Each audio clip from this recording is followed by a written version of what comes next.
Oi gente, eu sou a Jaci Mochizuki e eu estou de volta para mais um vídeo no canal. E eu tô de volta com a sessão spoiler de God of War 2. Pra quem não sabe, eu já reagi à primeira parte, tá aqui no card, então se você não conferiu, vai lá ver que ficou bem legal. Eu tô muito animada porque no outro react eu fiquei perguntando, mano, de onde é que saiu a raiva dele dos deuses? E aí vocês comentaram que é nesse vídeo aqui que eu vou descobrir por que o Cleitinho tem raiva dos deuses. Então já senta o dedo nesse like, comentam muito aqui embaixo se vocês quiserem que eu traga a parte 3. Me sigam no meu Instagram que tá aparecendo aqui do lado, que é muito importante, e já se inscreve pra não perder as outras partes que for sair aqui no canal. Bora reagir em 3, 2, 1.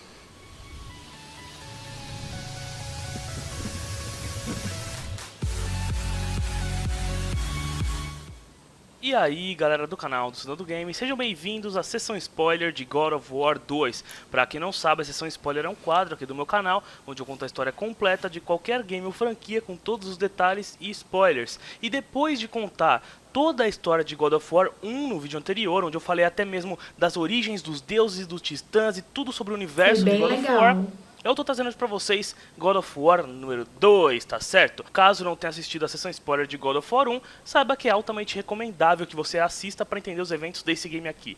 Beleza? Então, sendo assim, sem mais delongas, vamos à sessão spoiler de God of War 2. Senta que lá vem história! Conforme mostrado no final de God of War 1, Kratos virou o todo-poderoso deus da guerra. Com isso, ele passou a liderar o exército espartano contra outras cidades gregas, com o objetivo de tomar toda a Grécia em nome de Esparta. Ligeiro ele, né? Em uma de suas empreitadas, Hera, a esposa de Zeus, manda um de seus monstros, chamado Argus, para impedir Kratos e o seu exército. Kratos o enfrenta, mas antes de conseguir matá-lo, um assassino chega e mata o bicho. Esse assassino queria destruir a reputação de Kratos com os deuses do Olimpo. Kratos o persegue por toda a Grécia e acaba descobrindo que ele era Ezio Auditore. Tô brincando, galera, tô brincando. E ele acaba descobrindo quem era o seu mestre, Cérex, filho do deus Hermes, que também era um dos mensageiros dos deuses. Ele tinha uma mensagem de Zeus a Kratos, onde o rei dos deuses pedia pro deus da guerra parar com as atrocidades por toda a Grécia. Kratos recusa a clemência de Zeus e enfrenta Cérex, o matando e irritando o rei dos deuses. Isso acontece no game para mobile, ou seja, no game para celular, chamado God of War Betrayal. É aí que Kratos percebe que ele nunca seria bem-vindo no Olimpo, e que algo de muito ruim envolvendo ele e os deuses do Olimpo estava prestes a acontecer. Mesmo se tornando um deus, Kratos ainda estava enfurecido por causa de suas incessantes visões e seus pesadelos sobre seu passado. Lembram-se que após matar Ares, Atena e os deuses perdoam os pecados de Kratos, mas não removem seus pesadelos? Então, o novo deus da guerra estava mais do que puto com isso. Sendo assim, ele decide investigar o seu passado, e mesmo contra os conselhos de Atena, viaja para a cidade de Atlântida, à procura do templo de Poseidon. Esses eventos ocorrem no game God of War Ghost of Sparta, onde Kratos reencontra sua mãe Calliope e seu irmão Deimos, e inclusive fica sabendo que Zeus é na verdade o seu pai, coisa que ele não sabia até então. Se quiserem saber a história completa de God of War Ghost of Sparta, é só clicar aí na imagem que tá aparecendo pra você assim que o vídeo estiver disponível, ou seja, anotações ligadas aí pra saber. Foi após esse game que a cidade de Atlântida foi afundada e que Kratos trocou a sua mágoa por ódio. Kratos já havia conseguido muito desrespeito por parte dos deuses, graças à sua incessante busca de ajudar os espartanos a dominarem a Grécia. Sua próxima conquista seria a cidade de Rhodes. God of War 2 começa exatamente com o exército de Kratos atacando essa tal cidade, e Kratos se preparando para entrar na batalha. Antes de sair de seus aposentos de Deus, Atena intervém, implorando para que Kratos cesse os ataques, pois ela não poderia protegê-lo da ira dos deuses. O deus da guerra disse que não precisa de proteção nenhuma, e pula em direção à cidade, se tornando gigante. No meio da destruição, uma águia aparece, rouba os poderes de Kratos e passa para o Colosso de Rhodes, uma estátua de bronze de 30 metros feita em homenagem ao deus Hélio. Kratos perde parte de seus poderes, voltando ao seu tamanho normal e pragueja contra Atena, pois acreditava que a águia era a deusa disfarçada. O deus da guerra enfrenta ferozmente a estátua, sem obter sucesso. Então Zeus se comunica com ele e oferece a toda a poderosa lâmina do Olimpo para que Kratos destrua o Colosso. Mas isso vinha com um porém. Para pegar a espada, Kratos tinha que oferecer todo o seu poder e imortalidade a ela. Ele faz isso e tem todos os seus poderes drenados pela espada. Ele consegue adentrar o Colosso e destrói a estátua de dentro para fora. Ao comemorar calorosamente a derrota da estátua, Kratos se distrai e a mão vai dar na careca dele. Fala aí! Ô meu irmão, mas tu é burro também, né?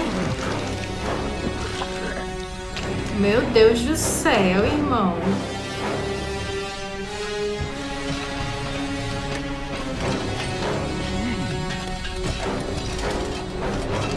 Ele derrota a espada para ser ferido por uma mãozada na careca. Todo o seu poder de Deus à espada, ele havia voltado a ser um mero mortal. A única maneira de ter os seus poderes de volta era pegando a espada novamente e drenando o poder de volta para si. Simples, né? Só que não. Ao se aproximar da espada, aquela mesma águia de antes se aproxima, revelando ser Zeus. O rei dos deuses pega a espada e diz que não deixará que Kratos coloque o Olimpo em perigo. Foi tudo um plano. Ele fala sobre o ciclo onde o filho toma o lugar do pai, assim como Cronos fez com Urano e Zeus fez com Cronos. Ao matar Ares, Kratos havia provado ser capaz de destronar Zeus, e o rei dos deuses não deixaria que o ciclo voltasse a acontecer.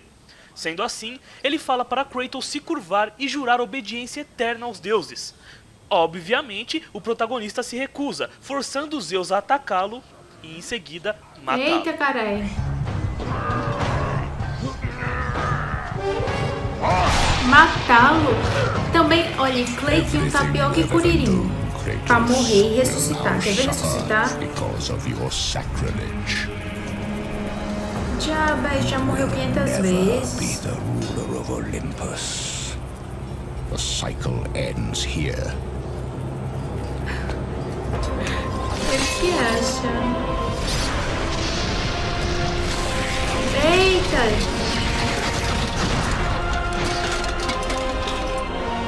Nossa.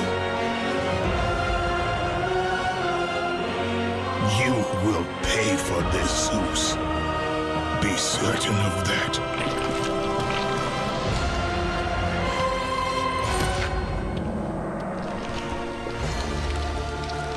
Oxi.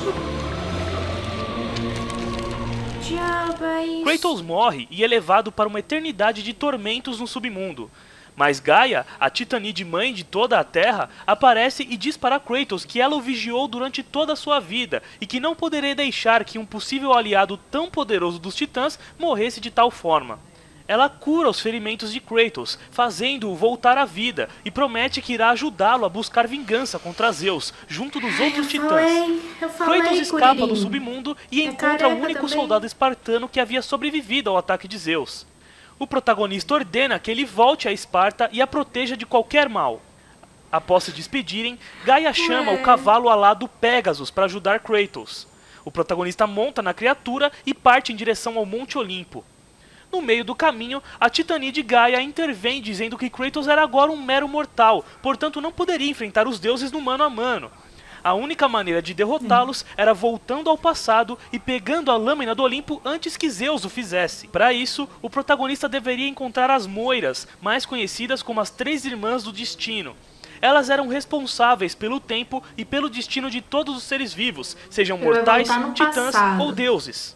Mas antes de ir para a Ilha da Criação, que é onde ficava a casa das irmãs, Gaia demanda que o protagonista vá até a montanha que abriga o seu filho, o titã Tifão. Neste local, Kratos encontraria o poder necessário para enfrentar as irmãs. As Moiras, ou as Irmãs do Destino, como eu já disse, cuidavam da linha do tempo de todos os seres vivos. Eram 3 mulheres lúgubres responsáveis por fabricar, tecer e cortar aquilo que seria o fio da vida de todos os indivíduos. Para isso, elas utilizam a roda da fortuna, que é o tear utilizado para se tecer os fios. Dentre elas estavam Cloto, que tecia o fio da vida, ou seja, era a irmã responsável pelo nascimento de todos os seres. Láquesis, que puxava e enrolava o fio, ou seja, definindo o que cada um ganharia ou perderia ao longo da vida. e Atropos, que cortava o fio da vida, ou seja, determinava a morte de todos. A origem do Pegasus, que é um cavalo com asas, é desconhecida no universo de God of War, mas na mitologia original existem duas versões. Uma é que ele foi criado quando a cabeça da Górgona Medusa foi cortada por Perseu, e outra que ele é filho de Poseidon. Montado no Pegasus, Kratos vai em direção à montanha de Tifão. Chegando lá, Kratos se depara com ninguém mais, ninguém menos que o titã Prometeu, que ainda estava em seu eterno tormento por ter dado a chama do Olimpo aos humanos. Vocês se lembram da história que eu expliquei na sessão spoiler de God of War 1, né? Sim. Que ele foi tornado imortal por Zeus para todo dia ter seu estômago comido por uma águia gigante? Então, o protagonista o encontra no exato momento que seu estômago estava sendo comido pelo animal. Prometeu conversa com Kratos e implora que o fantasma de Esparta acabe com seu sofrimento. A única maneira de se fazer isso era o matando, ao jogá-lo em um recipiente que estava logo abaixo dele, que continha chamas do Olimpo. O fantasma de Esparta tenta soltá-lo da corrente, mas ao cair, Prometeu fica pendurado pelo pescoço nela. Sendo assim, o protagonista procura uma maneira de soltá-lo. Ele adentra a montanha e se depara com um grande Tifão, o Titã do Vento, que estava preso. Esse era o seu punimento após a Grande Guerra, ficar preso para sempre naquela montanha cavernosa. Kratos tenta conversar com ele, mas Tifão se recusa a ajudá-lo e tenta matar o protagonista da única maneira que pode, assoprando ele para longe. Kratos consegue se segurar e inclusive pula no olho do Titã e tira um arco de lá, que seria a chave para libertar Prometeu. Tomando cuidado para não ser morto, Kratos retorna a Prometeu e atira na corrente com o arco de Tifão. Prometeu caiu na chama do Olimpo e tornou-se um só junto a ela, passando o poder dos titãs para Kratos. Agora, o fantasma de Esparta estava mais do que preparado para ir atrás das moiras. Sem perder tempo, ele monta no Pegasus e vai em direção à Ilha da Criação. Kratos chega até o suposto local, mas percebe que aquele lugar era, na verdade, uma outra ilha, que dava acesso aos Corcéis do Tempo. Lembram-se que na sessão spoiler de God of War 1, eu falei que os Corcéis do Tempo foram um presente de Cronos às Moiras para que elas alterassem o seu destino? Então, a Ilha da Criação, na verdade, estava afastada do mundo humano, meio que na borda da Terra. Os Corcéis serviam para puxá-la e permitir que ela fosse acessada a partir dessa outra ilha que Kratos estava. Sendo assim, Kratos vai até os Corcéis e lá se depara com Teseu, que era o guardião do local. Na mitologia original, Teseu foi o homem que matou o temível Minotauro. Em God of War, ele é apenas um grande guerreiro que fora escolhido pelas irmãs para proteger os Corcéis. Impaciente e sem querer perder tempo, Kratos demanda que Teseu entregue a chave de acesso aos cavalos, mas o guardião se nega a entregá-la. Os dois batalham e Kratos acaba por matar Teseu com muita violência. Nossa, irmão! Nossa!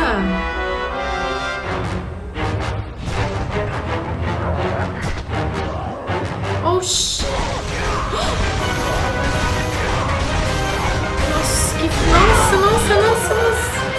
Ai, que agonia, mano. Vamos. Após matar Teseu, Kratos vê um holograma de Cronos.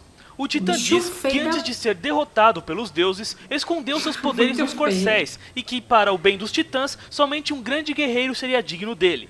Sendo assim, o holograma passa esse poder para Kratos. Com ele, o protagonista poderia eletrocutar seus inimigos. Após isso, Kratos chega ao local adequado dos Corcéis e agita os cavalos de pedra. De repente, eles criam vida e começam a puxar a Ilha da Criação mais para perto. E então, Kratos vai até lá. Ao chegar na entrada da ilha, ele é surpreendido por um cavalheiro que o ataca. Após repelir o ataque, o homem revela ser Auric, o rei bárbaro que Kratos matou após jurar lealdade a Ares. Mas Sidão, como é que ele não morreu? Bom, ao cair no submundo, ele se negou a ser levado e enfrentou as forças de Hades. Seu esforço foi tanto, mas tanto, que sua aparência chegou a mudar e ele ficou parecendo tipo um zumbi demoníaco. Mas ele teve ajuda no processo. Sabendo que Kratos iria atrás delas, as Irmãs do Destino deram uma mãozinha a Auric para que ele pudesse impedir o protagonista. Quando Auric conseguiu sair do submundo, ele correu para a Ilha da Criação, também querendo mudar o seu destino, mas acabou encontrando Kratos no caminho. Os dois batalham, mas como de costume, o fantasma de Esparta leva melhor.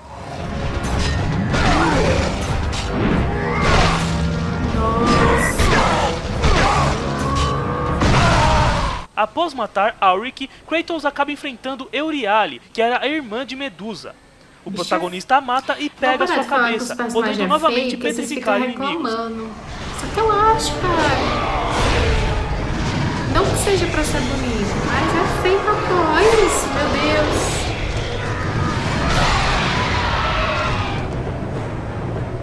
Vamos falar das Górgonas. Ai. Na mitologia grega original, existem muitas versões sobre a origem delas, mas vou contar a mais popular. Medusa, Ésteno e Euríale eram 3 irmãs lindíssimas, porém politicamente incorretas e desregradas. Ou seja, deitavam-se com vários homens, eram grosseiras, etc, etc. Certo dia, Medusa se deitou com o deus do mar Poseidon em um templo de Atena. A deusa da sabedoria se sentiu tão ultrajada que jogou uma maldição nas 3 irmãs, as transformando em seres monstruosos com cabelos de serpentes. Elas eram tão horripilantes que qualquer um que olhasse nos olhos delas diretamente seria transformado em pedra. Já em God of War, as Górgonas são uma raça de seres monstruosos, e as 3 irmãs são as rainhas delas. Kratos mata Steno em God of War Ascension, Medusa em God of War 1 e agora Euríale, que estava tentando mudar o destino de suas irmãs mortas com as Moiras no God of War 2. Uma adaptação curiosa das Górgonas para o universo do jogo é que elas petrificam através de poderes, ao invés de fazê-lo pelo simples olho no olho. Kratos continua sua jornada, mas ao adentrar uma armadilha, fica preso em uma casa de banho. Lá dentro estava Perseu, seu meio-irmão. Meio-irmão, Sidão? Sim, pois Perseu também era filho de Zeus, porém com uma mortal. Na mitologia original, Perseu foi o herói que matou a Medusa. Em God of War, não se sabe exatamente o porquê dele ser um herói renomado, já que foi Kratos quem matou a Medusa em God of War 1. Após ter perdido sua esposa por algum motivo não revelado, Perseu foi até a Ilha da Criação para tentar mudar seu destino com as Moiras, mas acabou ficando trancado na tal casa de banho. Ele já estava lá dentro há tanto tempo que começou a enlouquecer. Então Perseu deduz que Kratos era um desafio enviado pelas irmãs para que ele se provasse digno de falar com elas. Oh, meu amigo. Sendo assim, ele ataca o espartano e acaba tomando uma puta surra, sendo morto no processo. Tão previsível. Oh. Caramba, que horrível.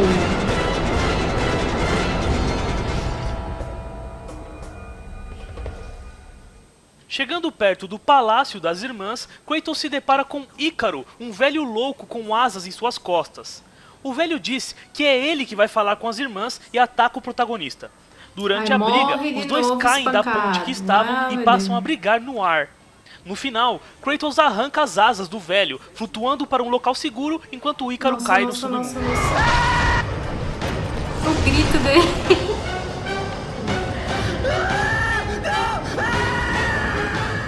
A história de Ícaro em God of War simplesmente continua da mitologia original e a altera em um pouquinho de nada. Após assumir o trono da cidade de Creta, Minos, que era filho de Zeus com uma mortal, mais um, né, puta que pariu, passou a combater seus irmãos pelo direito de governar a cidade. Então ele pediu para que Poseidon lhe enviasse um touro branco como a neve, como um sinal de aprovação ao seu reinado. O deus do mar aceita, mas Minos deveria sacrificar o animal em homenagem ao deus assim que o recebesse. Só que Minos ficou tão encantado com o touro que decidiu mantê-lo vivo devido à sua imensa beleza. Para punir Minos, a deusa Afrodite fez com que a mulher do rei, chamada Pasífae, se apaixonasse perdidamente pelo touro. Agora, tirem as crianças da sala.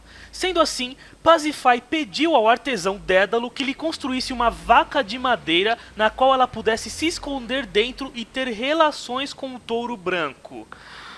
Com isso, ela engravidou do animal e o filho deles foi o monstruoso Minotauro, que era um ser metade homem, metade touro. Não esse, né, caramba? Esse aqui. Isso. Eventualmente, ele cresceu e se tornou feroz, precisando devorar homens para sobreviver. Querendo proteger o seu povo, Minos pediu que Dédalo construísse um gigantesco labirinto para abrigar o Minotauro. O labirinto foi criado, mas Minos descobriu que foi Dédalo quem havia criado a vaca de madeira para sua esposa e trancou o artesão dentro do local, junto com seu filhinho Ícaro. Para fugir do labirinto, Dédalo começa a pegar penas de aves que caíam todo dia no local, e com elas faz 2 asas, uma para si e outra para Ícaro. Com elas, os dois fugiram do labirinto, mas mesmo contra os conselhos do pai, Ícaro continuou a voar cada vez mais alto, até que o sol derreteu suas asas, fazendo-o cair e morrer. E é aí que entra a versão de God of War. Ícaro caiu no submundo e se envergonhou de sua morte. Para se provar digno, ele passou a consertar suas asas, mas como estava longe de ser tão habilidoso quanto seu pai, passou décadas e décadas entre erros e acertos, tentativas e falhas. Até que, finalmente, ele conseguiu construí-las, mas isso lhe custou sua sanidade. Querendo mudar esse destino horrível, ele voa até a Ilha da Criação, onde se depara com Kratos e o resto você já sabe. Sidão, você disse que o Minotauro estava trancado em um labirinto, mas em God of War não existem vários deles? Exato, assim como as Górgonas, em God of War os Minotauros são uma raça e não apenas um único ser. O que podemos deduzir é que esse Minotauro do labirinto de Ícaro seja um Minotauro chefão, assim como aquele guardião do Templo de Pandora foi no primeiro jogo da série. Enfim, chega de Ícaro e historinhas, vamos voltar ao jogo. Ao pegar as asas de Ícaro, Kratos flutua e pousa em Atlas, o titã da resistência, que, por causa dos eventos de God of War Chains of Olympus, foi obrigado a segurar o mundo em suas costas para sempre. Exato, Kratos e Ícaro caíram tão fundo, mas tão fundo que chegaram embaixo da terra. Se quiserem saber o porquê Atlas estava segurando o mundo, é só clicar aí na seção spoiler do Chains of Olympus assim que o vídeo estiver disponível. Kratos consegue libertar um braço de Atlas e conversa com ele. Inicialmente, o Titã se recusa a ajudar Kratos devido ao que o protagonista fez com ele em Chains of Olympus, mas Kratos o convence de que sua causa era nobre aos Titãs. E existe causa mais nobre aos Titãs do que a morte de Zeus? Sendo assim, Atlas concede a Kratos sua magia, que permitia causar pequenos terremotos. Em seguida, ele se despede e devolve Kratos à superfície, em frente ao Palácio das Irmãs do Destino. Lá dentro, Kratos faz 2 rituais de sangue, matando 2 sacerdotes, para abrir um local em forma de águia, que era a Casa das Irmãs do Destino. Um holograma de Láquesis fala com Kratos e diz para ele que a única maneira de chegar até lá era ressuscitando a Fênix presente no templo. Kratos faz isso, mas em seu caminho para chegar ao animal é atacado por um soldado que veio das sombras. Após Kratos empalar o soldado com sua espada, é revelado que o homem era um capitão espartano, o mesmo que Kratos havia encontrado após sair do submundo. Kratos pergunta o porquê dele não estar protegendo Esparta e o capitão explica que Zeus havia atacado a cidade e matado todo mundo. Ele foi o único sobrevivente. Para tentar mudar isso, ele se aventurou até a Ilha da Criação para ter uma audiência com as irmãs e salvar Esparta. Infelizmente, ele e Kratos se enfrentaram às cegas, e isso causou a sua morte. Poxa, véi. Oh, meu Deus do céu. Puxa, ter uma conversinha assim. Is this how you face me, coward? I am through doing the bidding of the gods. Come down here and face me now, Zeus. Kratos fica irado com os deuses e pragueja contra Zeus. Sua raiva era tanta que ele nem deu atenção ao Kraken que havia aparecido. O monstro o agarra e Kratos tem uma visão de Esparta sendo destruída. De repente, sua esposa Lisandra aparece, mas quando ela começa a falar, é a voz de Gaia que sai de sua boca. Gaia diz que Kratos precisava derrotar Zeus, caso contrário, o rei dos deuses não pararia de caçá-lo, consequentemente o matando e o mandando para o submundo, onde Hades o atormentaria por toda a eternidade pessoalmente. Ela o encoraja, dizendo que Kratos é o único que pode liderar os titãs à glória. Então o fantasma de Esparta reganha sua autoestima e dá uma baita surra no Kraken, o matando empalado com a ponte que levava a Fênix. Então Kratos monta no animal dourado e voa até o Templo do Destino, Casa das Irmãs do Destino. Finalmente! Vamos falar rapidamente sobre a Fênix e o Kraken. Na mitologia grega original, a Fênix era um pássaro que, quando morria, entrava em autocombustão, ou seja, pegava fogo e, passado algum tempo, renascia das próprias cinzas. Diziam que essas cinzas tinham o poder de ressuscitar qualquer morto. Além disso, suas lágrimas podiam curar qualquer tipo de doença ou ferida. Em God of War, não há informação adicional nenhuma sobre ela, o que dá a entender que a sua existência é completamente retirada da mitologia original. Já o Kraken nem faz parte da mitologia grega em si, e sim da mitologia nórdica. era um polvo do tamanho de uma ilha que tinha mais de 100 braços e que habitava a profundeza do chamado Mar da Noruega. Era temido por afundar navios, mas segundo a lenda, só costumava destruir aqueles que poluíam os mares ou navios de piratas. Em God of War, tipo, o Kraken só tá lá pra ser um chefão mesmo, nada demais, tá? Continuando. Montado na Fênix, Kratos finalmente chega à casa das irmãs. Ele adentra o local e chega na sala do trono, onde a irmã Lachesis, que determinava o destino de todos, estava o esperando.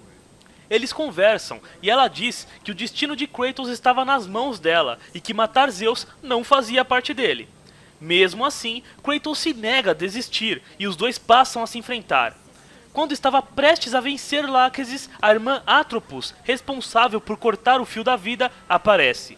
Ela agarra Kratos e o leva para dentro de um espelho. Ao adentrar o tal espelho, eles voltam no tempo, quando Kratos estava enfrentando Ares. Atropos começa a atacar a espada que Kratos havia usado para matar Ares, tentando destruí-la. Segundo a irmã, caso a espada fosse destruída, Kratos não teria como matar Ares no passado, e seria morto ali mesmo, mudando o destino de tudo. Deus. Kratos consegue impedir isso e sai do espelho, prendendo Atropos nele. Logo em seguida, ele volta a enfrentar Lachesis. Em um ato rápido, Kratos prende Lachesis no espelho junto com Atropos e o quebra, apagando as duas irmãs da existência para sempre. Como assim?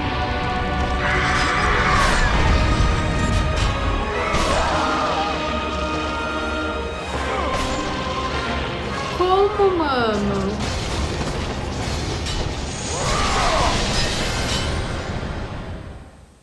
Após matar as duas irmãs, Kratos finalmente chega à sala do Tear, onde os fios da vida eram tecidos pela irmã Cloto, responsável pelo nascimento de todos os seres, incluindo titãs e deuses. Ele enfrenta a irmã mais bonita de todas e a mata. Pronto, agora ninguém mais nasce, ninguém morre.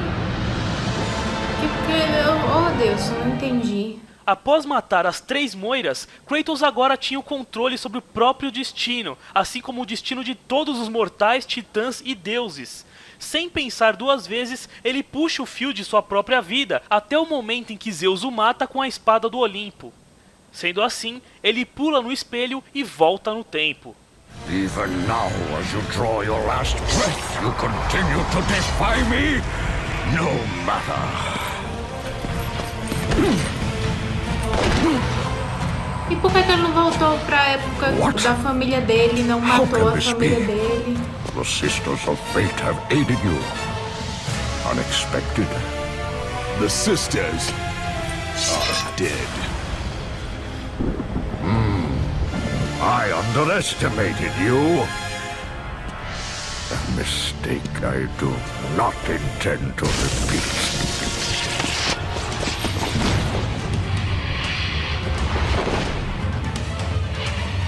Kratos e Zeus se enfrentam em uma batalha, como de costume, intensa. Só uma curiosidade, esse lugar onde eles se enfrentaram se chamava o Pico do Sacrifício, que era o mesmo local onde Cronos se alimentava de seus filhos, ou seja, mesmo lugar onde Réia o enganou, fazendo comer uma pedra ao invés de Zeus. Após muito sangue e suor, Kratos pede clemência a Zeus, dizendo que havia desistido de lutar em vão. Ele larga a lâmina do Olimpo e se ajoelha, pedindo para que o rei dos deuses acabe com o seu tormento. Zeus pega a espada e afirma que o mataria, mas que o tormento de Kratos só estava começando. Para surpresa de Zeus, quando ele iria dar o golpe de misericórdia em Kratos, o protagonista reage. Mentira da porra. Socorro, Deus, socorro! Nossa, que horroroso, mano. Meu Deus.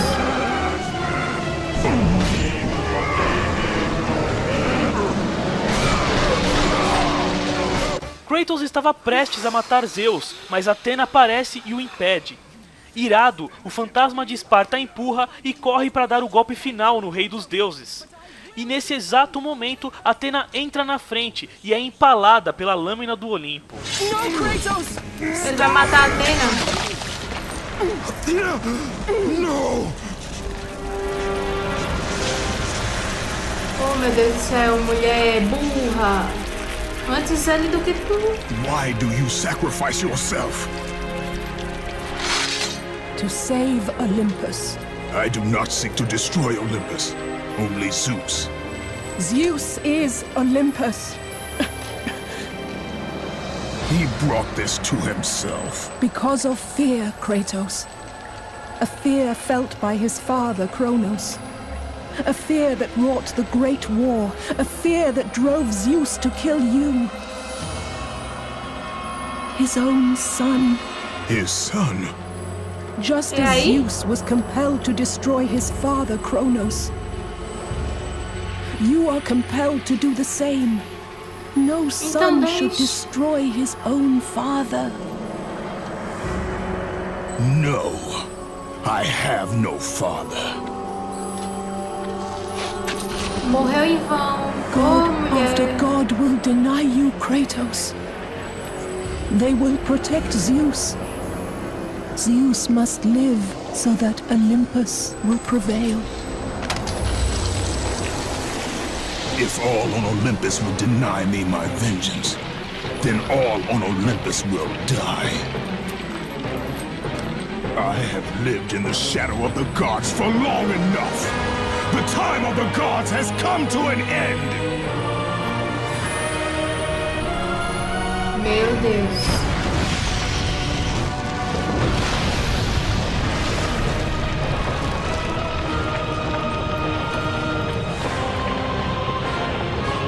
Remember, Kratos, you have the power to control time itself.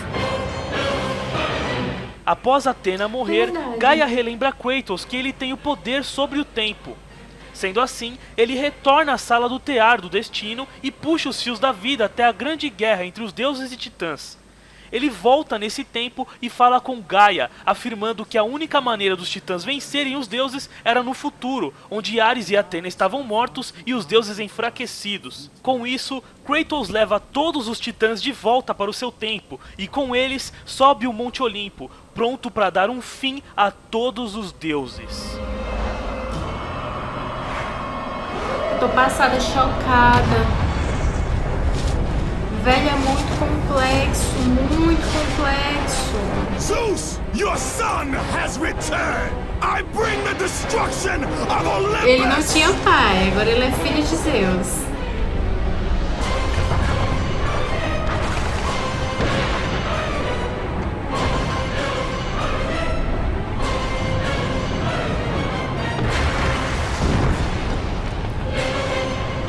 Caramba, mano. O fim começa, que foda. E esse é o final de God of War 2 e o começo do fim.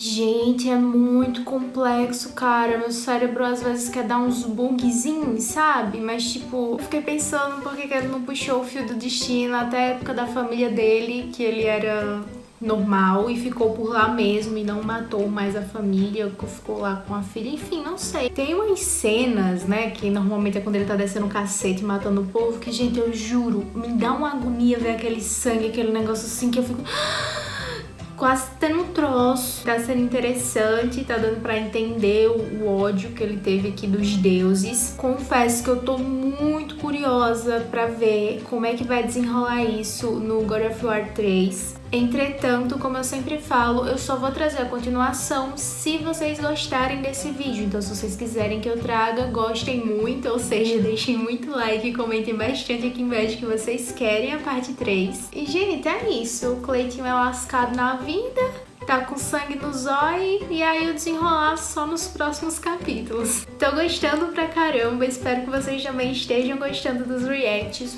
Um beijo enorme demais de coração, muita luz. Sayonara. Tchau.